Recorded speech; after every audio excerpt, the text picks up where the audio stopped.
बाज़ारों में अशियाए ज़रूरिया की कीमतें बढ़ने से शहरी परेशान हैं। आटा हो या चीनी, दालें हों या दीगर रोज़मर्रा इस्तेमाल की अशिया, बेशतर ख़ानदानों के लिए माहाना बजट बनाना एक मुश्किल मरहला बन चुका है। मतवसत तबका भी खुद को शदीद माली दबाव का शिकार करार दे रहा है। शहरियों का कहना है कि तनख्वाहों में इजाफे की रफ्तार महंगाई के मुकाबले में कम है, जिसकी बाइस मतवसत तबके के लिए भी ज़रूरियात ज़िंदगी पूरी करना मुश्किल होता जा रहा है। उनका मुतालबा है कि अशियाए ज़रूरिया की कीमतों को काबू में रखने के लिए मौसर निज़ाम बनाया जाए, ज़ख़ीरा अंदोज़ी और नाजायज़ मुनाफाखोरी के ख़िलाफ़ कार्रवाई की जाए और कम आमदनी वाले तबके को बराह रास्त रिलीफ फराहम किया जाए।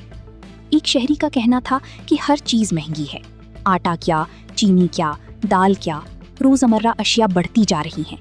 गरीब आदमी के लिए घर का खर्चा चलाना मुश्किल हो गया है।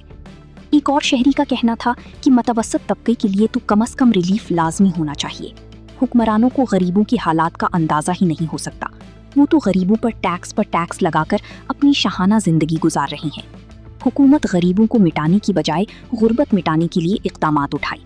क्या आटा क्या, दाल क्या, जो से इंसान की रोज़ की खाने वाली चीज़ें हैं ना, वो सब रोज़ की रोज़ बढ़ रही हैं। गरीब आदमी कुछ नहीं कर सकता। वो तनख्वाह लेता है या तो वो किराया दे देता है, बिजली का बिल दे देता है, या अपनी थोड़ी बहुत कह दे कि बच्चों की दवाई मेडिसिन ले लेता है। इसके अलावा वो तो घर का खर्चा चला नहीं सकता। मिडिल क्लास है, उसके लिए तो कम से कम कोई ना कोई तो रिलीफ होना चाहिए ना।